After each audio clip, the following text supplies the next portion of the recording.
I was 4 months pregnant when my father found out, and the first thing he did was drag my suitcase through the front door and throw it into the rain like getting rid of my clothes would somehow erase the shame I brought into his house.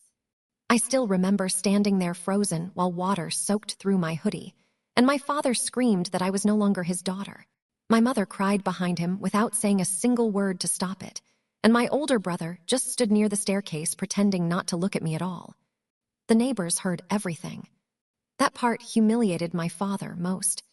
If you enjoy stories about family betrayal, hidden pregnancies, and the moment parents realize they destroyed the wrong child, subscribe, because my father threw me out at 19 for getting pregnant and spent the next decade blaming me for ruining the family until the truth finally exploded at my grandmother's funeral. I grew up inside the kind of family where reputation mattered more than happiness. My father owned a construction company in our town, my mother obsessed over church appearances, and every decision inside our house somehow revolved around what other people would think, especially when it came to me. My older brother Daniel could get arrested for fighting outside bars, and my father would call it boys making mistakes. But if I came home 15 minutes late from work, suddenly my mother acted like I was personally embarrassing the family name. By 16, I already understood something important. Inside my family, love depended heavily on obedience. That became even worse after I started dating Mason during my senior year of high school. Mason was not rich, polished, or impressive enough for my parents. He worked part-time at an auto shop, drove an old pickup truck held together with duct tape, and planned skipping college because his father got injured years earlier, and somebody needed helping support the family financially. My father hated him immediately. According to him, Mason looked like the kind of man who ruined girls' lives before disappearing once responsibility showed up. Meanwhile, my mother kept making passive comments about how smart girls avoided getting trapped young. At first, I ignored them because honestly, Mason treated me better than anyone else ever had. He listened when I spoke, remembered small details, and never made me feel like affection needed earning through perfection the way my family always did. Then I got pregnant 3 months before graduation. I found out alone inside a grocery store bathroom after work because I was too scared buying a test anywhere near home. I still remember staring at those 2 lines, feeling like the entire world suddenly tilted underneath me. Not because I did not want the baby, because I already knew exactly how my parents would react. Mason actually cried when I told him. Not out of fear. Relief. He admitted he was terrified I would hide it from him or try handling everything alone. Instead, he immediately started talking about extra work shifts, apartment prices, and how quickly he could save enough money for us moving out together. That mattered more than I can explain.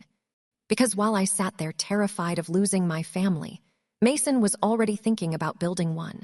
Still, I hid the pregnancy for almost 4 months. At first it was easy because I was naturally thin and constantly wore oversized hoodies at home anyway. Then hiding it became harder once morning sickness started getting worse. I avoided family dinners because smells made me nauseous, and my mother kept accusing me of acting dramatic for attention. The stress nearly destroyed me. Every morning, I woke up terrified someone would notice. Every family gathering felt like surviving an interrogation. I spent hours practicing how I stood in mirrors, so my stomach looked smaller from certain angles. Meanwhile, Mason kept begging me telling my parents before things became worse. But he did not understand my father the way I did. My father did not believe daughters made mistakes. He believed daughters embarrassed men publicly. There is a difference. The secret finally exploded during my cousin's engagement party. My mother forced me wearing a fitted dress because she claimed oversized clothes made me look sloppy around relatives. I spent almost the entire night standing near walls, trying not drawing attention to myself, while silently praying nobody noticed anything. Then my aunt hugged me and paused. I still remember the exact expression that crossed her face before she slowly pulled back and looked down toward my stomach. That moment lasted maybe 2 seconds, long enough to destroy my entire life. Within 20 minutes, my mother dragged me into an upstairs bedroom demanding answers, while relatives whispered downstairs pretending not staring. The second I admitted I was pregnant, My mother started crying like somebody died. Then she asked the question that honestly hurt more than anything else that night. She asked how I could do this to them. Not to myself. Not whether I was okay. To them. My father arrived home an hour later, after my uncle called him from the party. I will never forget hearing his truck pull into the driveway, because the entire house went silent immediately after. Even my mother looked scared. The second my father walked through the front door, I knew hiding was over. He still wore his work boots and reflective construction jacket, and rainwater dripped from his shoulders onto the floor while my mother stood beside the staircase, crying quietly. My relatives had mostly left by then, but the humiliation already spread through the family faster than wildfire. My father looked directly at me once. Then he asked whether it was true. I remember trying speaking, but honestly, my throat felt too tight for words. Finally, I nodded. That was enough. My father exploded instantly. He started screaming so loudly the entire house shook. He called me selfish, irresponsible, embarrassing, and stupid all within the first minute. Then he demanded knowing whether Mason planned marrying me, or if he already disappeared, like he supposedly predicted from the beginning. When I told him Mason knew and wanted helping raise the baby, my father actually laughed.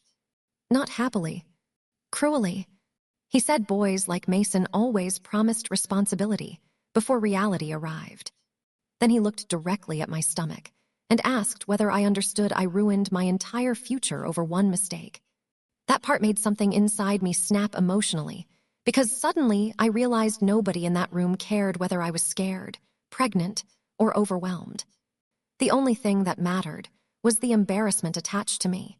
Then my father asked the question I dreaded most. He asked how long I planned lying to everyone. I admitted I found out almost 4 months earlier. The second he heard that, his face changed completely, because in his mind, the pregnancy was shameful. But hiding it made me deceptive too. My mother started crying harder while asking how I could keep something this disgusting inside their house without telling them. Even now, years later, I still think about that word. Disgusting. Like my child already became something dirty before even being born.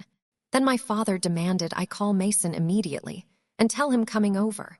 I knew that was a terrible idea, instantly. Mason arrived 20 minutes later completely soaked from the rain because he drove straight from work after my panicked phone call. The second he stepped inside, my father started attacking him verbally before he even reached the living room. He accused Mason of ruining my life, trapping me intentionally, and destroying the family's reputation. Mason tried staying calm at first and kept repeating he loved me and planned supporting both me and the baby however he could. That only made my father angrier. Because my father never respected men without money, degrees, or status. To him, Mason was just a poor mechanic who got his daughter pregnant before marriage. Then things became physical. Not violent exactly, but close. At one point, my father shoved Mason hard enough that he nearly hit the kitchen counter. I immediately stepped between them, and that was when my father screamed the sentence that permanently changed how I viewed him. He shouted that if I wanted choosing that life, then I could leave with him immediately. My mother started begging everyone calming down, but deep down I think she already agreed with him. She just wanted less screaming attached to it. Mason kept telling me we could leave and figure things out together somewhere else. Meanwhile, my father stood near the front door waiting like he genuinely expected me choosing between my family and my child right there in the living room. Then my brother Daniel finally spoke for the first time all night. And somehow, he made everything worse. He looked at me and quietly said maybe leaving for a while would help everybody cool down. That sentence hurt more than my father screaming honestly, because Daniel knew exactly what kind of night this was becoming. He just did not want becoming the next target himself by defending me publicly. Then my father walked upstairs, grabbed one of my suitcases himself, and started throwing my clothes into it randomly. That was when the situation stopped feeling temporary. My mother followed him crying the entire time, but never once tried stopping him. Instead, she kept saying things like maybe this was necessary for now, and maybe space would help everyone think clearly. Space. That was the word they used while throwing their pregnant daughter out during a thunderstorm. I remember packing the rest of my things almost mechanically, because part of my brain completely shut down emotionally by then. Mason kept apologizing over and over like somehow this was his fault alone. But honestly, I already understood the truth. My family's love only existed while I stayed inside the version of me they approved of. The second I became inconvenient publicly, that love disappeared fast. Then came the moment I still see in my head, sometimes even now. My father opened the front door while rain poured down the driveway and told me not coming back until I fixed the mess I created. Fixed. Like my baby was a problem needing removal, instead of a child. I stood there holding one suitcase, while rain soaked through my hoodie almost instantly. Mason grabbed the bags from my hands and led me toward his truck, while my mother cried in the doorway without moving toward me once. Then my father slammed the door behind us. And just like that, I stopped having a home at 19 years old. Mason drove for almost 20 minutes before either of us spoke properly. Rain slammed against the windshield so hard the road ahead kept disappearing in flashes, while his old truck rattled every time we hit potholes. I sat there holding my stomach, silently, because honestly, I still felt like none of it fully happened yet. People always imagine getting thrown out as some dramatic movie moment. It is not. Mostly it feels confusing. Your brain keeps expecting someone calling you back inside. Nobody did. Eventually, Mason reached across the console and grabbed my hand carefully before asking where I wanted going. That question nearly broke me. Because suddenly, I realized I genuinely had nowhere. Every relative close enough to help would immediately tell my parents where I was. Most of my friends still lived with families who already viewed teenage pregnancy like contagious failure. And deep down, I knew my father expected me crawling back, eventually desperate enough agreeing to whatever conditions he gave me. Then Mason quietly admitted something. He said he had been saving money for months already, because part of him suspected my family would react badly once they found out about the baby. That stunned me. Not because he prepared financially, because he prepared emotionally. While I spent months desperately preserving my place inside my family, Mason already understood they might never accept me afterward. We ended up at his aunt's house outside town that night. She lived alone in a small 2-bedroom place near the highway and worked overnight shifts at a nursing home. When Mason explained what happened, she immediately helped carry my suitcase inside without asking judgmental questions first. That kindness almost made me cry harder than being thrown out, honestly. Because after hours of being treated like a disgrace, somebody simply asked whether I was hungry. I barely slept that night. Every time headlights passed outside the window, I thought maybe my parents finally came looking for me. Instead, my phone kept filling with messages from relatives pretending concern, while secretly fishing for details about the scandal already spreading through town. Not one message asked whether I was safe. Most asked whether the rumors were true. By morning, my mother finally texted me. For a second, I genuinely thought maybe she regretted everything.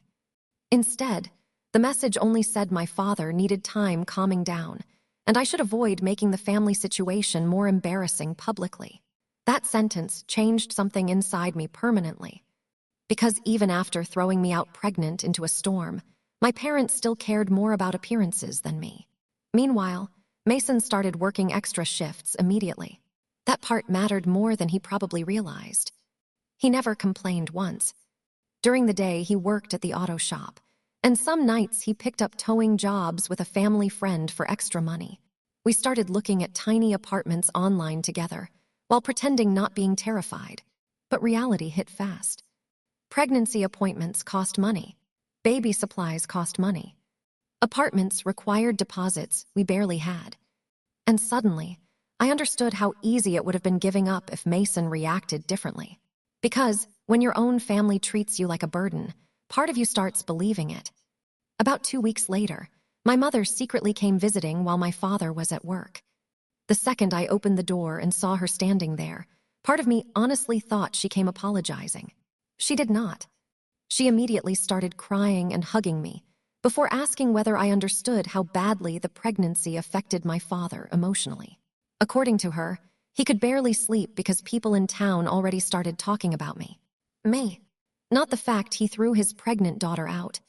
Not the screaming. Not the humiliation. The gossip. Then, she finally admitted the real reason she came. She wanted me staying hidden until after my cousin's wedding because relatives from out of state were arriving soon, and my father did not want more attention on the situation publicly. I remember just staring at her in disbelief. I was sleeping in somebody else's spare room while pregnant at 19, and my mother's biggest concern was making sure guests at a wedding did not feel uncomfortable. Then she said something that honestly hurt worse than my father throwing me out. She asked whether I considered giving the baby up quietly after birth, so I could come home and continue college normally.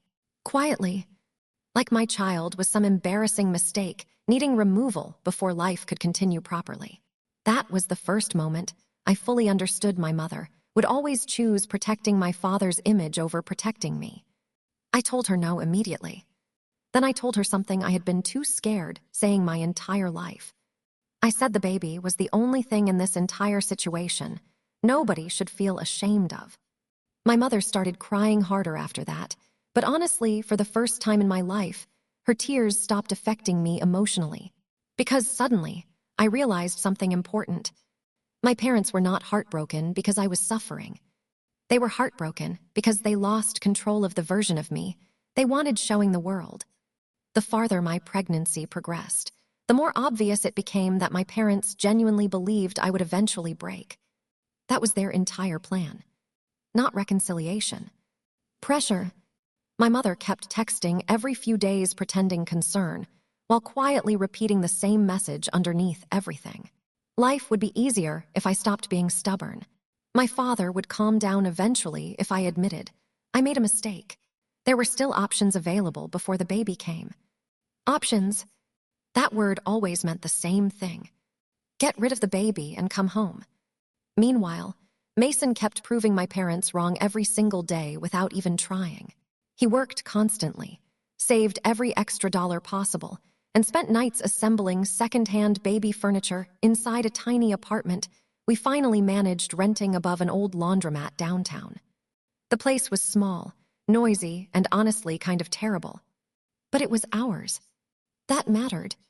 Around 7 months into the pregnancy, my father finally contacted me directly for the first time since throwing me out.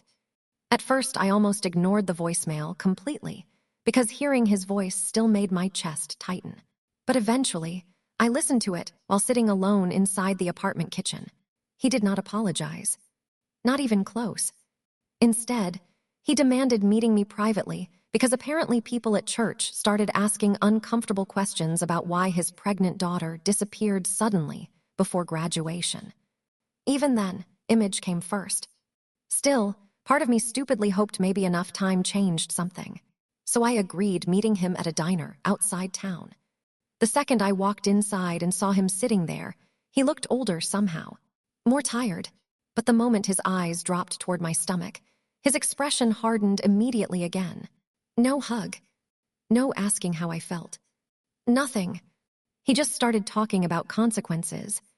According to him, I threw my future away for a boy with no money and trapped myself into a difficult life before adulthood even started.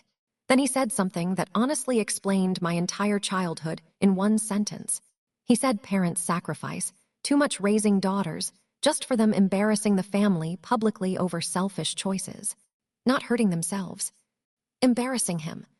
That was always the real crime. Then he finally admitted why he wanted meeting me.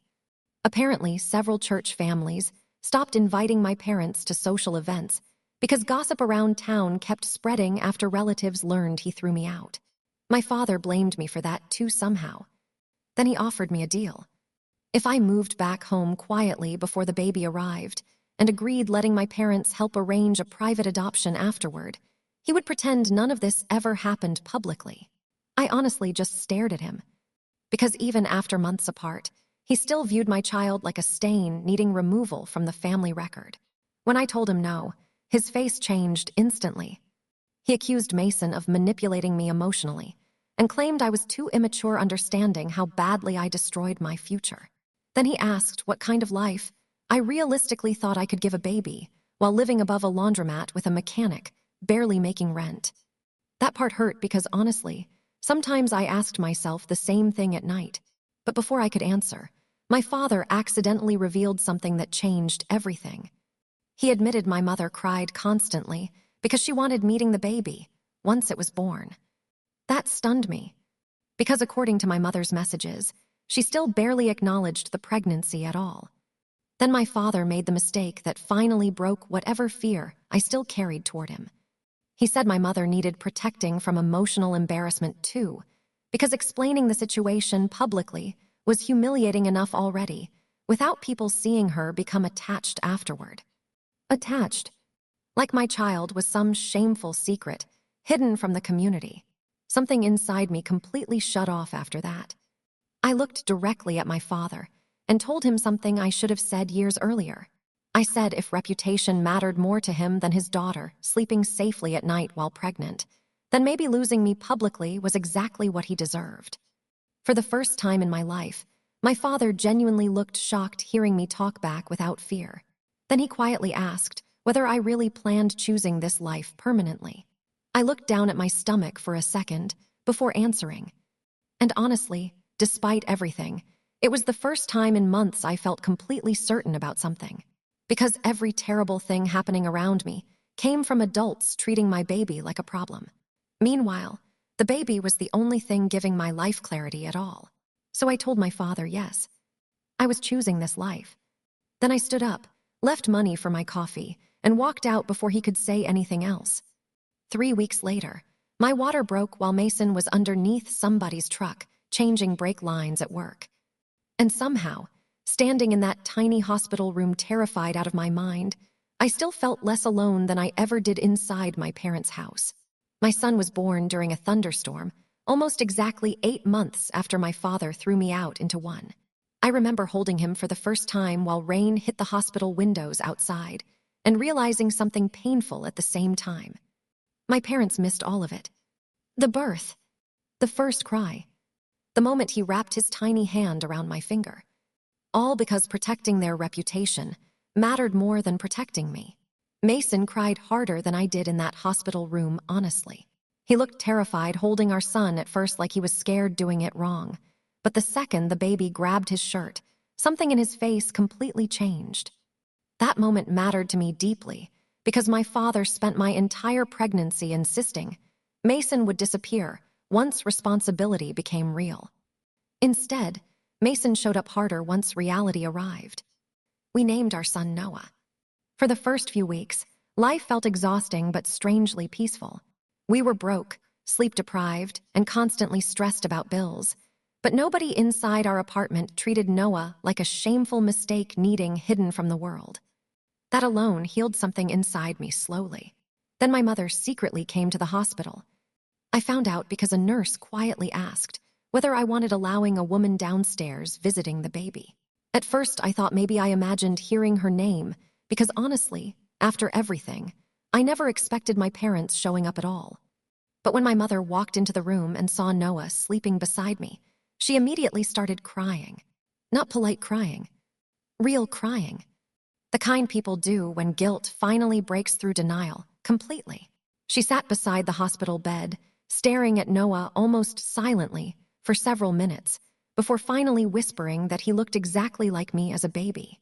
That sentence hit strangely hard because it was the first soft thing my mother said to me in almost a year. Then she admitted she kept photos from my childhood hidden inside her dresser because my father refused seeing them around the house after I left. That part made me feel physically sick. Not angry, just sad. Because suddenly, I realized my parents spent months pretending I no longer existed publicly while privately grieving me anyway. Then my mother asked whether she could hold him. I almost said no. Honestly, part of me wanted punishing her for everything. The silence, the pressure, the way she watched my father throw me out without stopping him. But then I looked at Noah, and I realized none of this was his fault. So I handed him to her. The second she held him, she completely broke down emotionally. She kept apologizing over and over while rocking him gently, and admitting she should have protected me that night instead of worrying about my father's anger.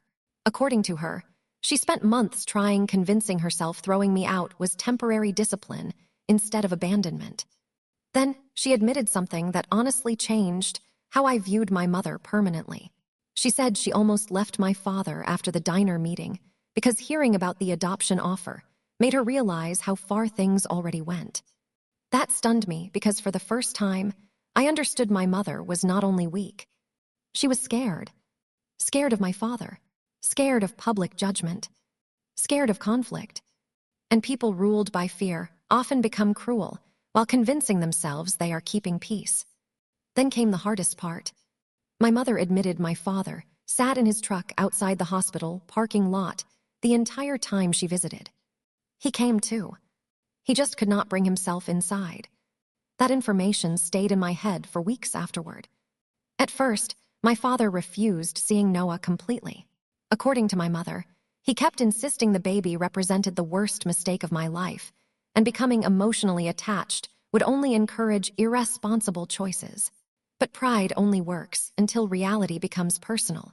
About a month later, Mason and I were struggling badly financially after Noah developed a respiratory infection requiring extra medication we could barely afford. I remember sitting at the kitchen table crying quietly while calculating which bills could wait another week when somebody knocked on the apartment door. It was my father. For a second, I genuinely thought I imagined him standing there. He looked uncomfortable immediately after stepping inside our tiny apartment above the laundromat. I think that was the first time he truly saw how we were living instead of imagining it abstractly. Then Noah started crying from the bedroom. My father froze. I still remember watching his entire expression change, hearing his grandson cry for the first time in person. Something inside him visibly cracked in that moment. He asked whether he could see him. Not hold him. Just see him.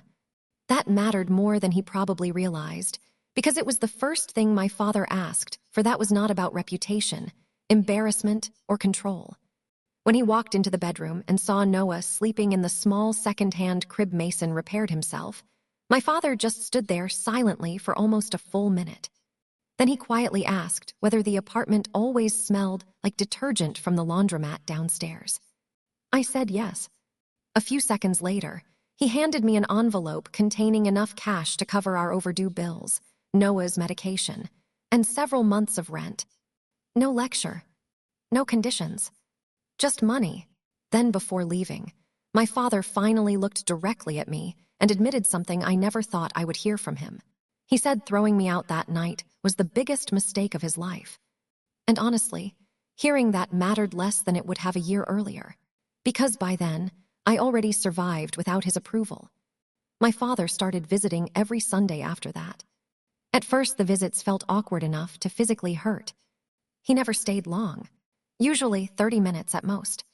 He would bring groceries, diapers, formula, or envelopes with cash folded inside while pretending the help was temporary support instead of guilt. Then he would sit quietly near Noah's crib watching him sleep, like he still did not fully understand how the baby he once wanted hidden became the person softening him emotionally. The strangest part was watching my father slowly become a grandfather before he figured out how becoming a father should have worked.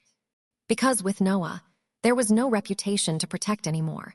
No church gossip. No neighbors' opinions. Just a tiny little boy smiling whenever somebody held him close enough. And honestly, Noah melted my father faster than apologies ever could have. Around 6 months after Noah was born, my father showed up carrying an old cardboard box from the attic at home. Inside were baby clothes from when Daniel and I were kids, old family photo albums, and a blanket my grandmother knitted before she died. That was the first day I realized something important. My father missed me long before he admitted it. He just buried the guilt underneath pride for too long. Eventually, he started talking more during visits too. Not emotional speeches exactly. My father never worked that way. But slowly, small truths started slipping out. He admitted he spent most of my pregnancy furious because he believed fear and control protected daughters from hard lives. According to him, he grew up watching poor families struggle constantly, and somewhere along the way he convinced himself strictness prevented suffering. But when he threw me out, all he really did was guarantee I suffered without support instead. Then he admitted something else. The night he slammed the door behind me, my mother begged him bringing me back before morning. According to him, she cried almost the entire night while he kept insisting I needed learning consequences. Consequences? That word sounded pathetic by then, because every consequence from that night landed on me, not him. I lost my home. I lost my family. I spent my pregnancy terrified and broke. Meanwhile, my father still slept in his own bed every night while calling it discipline. One evening, about a year after Noah was born, my father invited Mason and me to dinner at the house for the first time since I got thrown out. Honestly, I almost refused immediately. The idea of walking back inside that house again made me physically anxious. Every memory attached to it still felt sharp somehow. But Mason quietly told me something important before we went. He said forgiveness did not mean pretending the damage never happened. Sometimes it just meant refusing carrying the anger forever yourself. So we went. Walking through that front door again honestly felt surreal. The house looked exactly the same, but emotionally it felt completely different because for the first time in my life, I was entering without needing my parents' approval attached to my existence. Then came the moment that completely broke my father emotionally. My son took his first steps in the same living room where I got thrown out pregnant into the rain.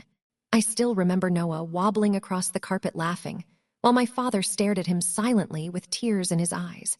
Then my father suddenly sat down and covered his face with both hands like the full weight of everything finally crushed him at once. That was the first time I ever saw my father cry. Not at funerals, not during financial disasters, not when his own father died. Over his grandson learning how to walk. Then he looked directly at me and admitted something I think haunted him every day afterward. He said the worst part was realizing the baby he once treated like shame eventually became the only reason the family survived at all. Because Noah forced everyone confronting who they really were. My mother stopped hiding behind fear and appearances. My father finally faced how conditional his love became. Even Daniel later admitted he hated himself for standing there silently while I got thrown out. And honestly, I changed too. Getting pregnant at 19 did make my life harder, but losing my family's approval taught me something even more valuable. Love built on obedience is not really love. Real love shows up after mistakes, during fear, and when supporting someone becomes inconvenient publicly. Years later, when Noah asked why Grandpa cried whenever thunderstorms hit the windows, I never told him the full story immediately. I just looked at my son playing on the living room floor and realized something quietly. The night my father threw me into the rain, he thought he was losing a daughter who embarrassed him. What he actually lost was years he could have spent loving us sooner. If you made it this far, I want to ask something honestly. Do you think my father deserved forgiveness after throwing his pregnant daughter out into a storm? Or are some actions too cruel for apologies fixing later? And what hurts more in your opinion?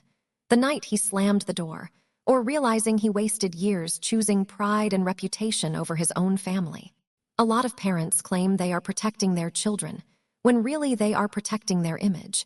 Then years later, they wonder why their children stopped feeling safe around them emotionally.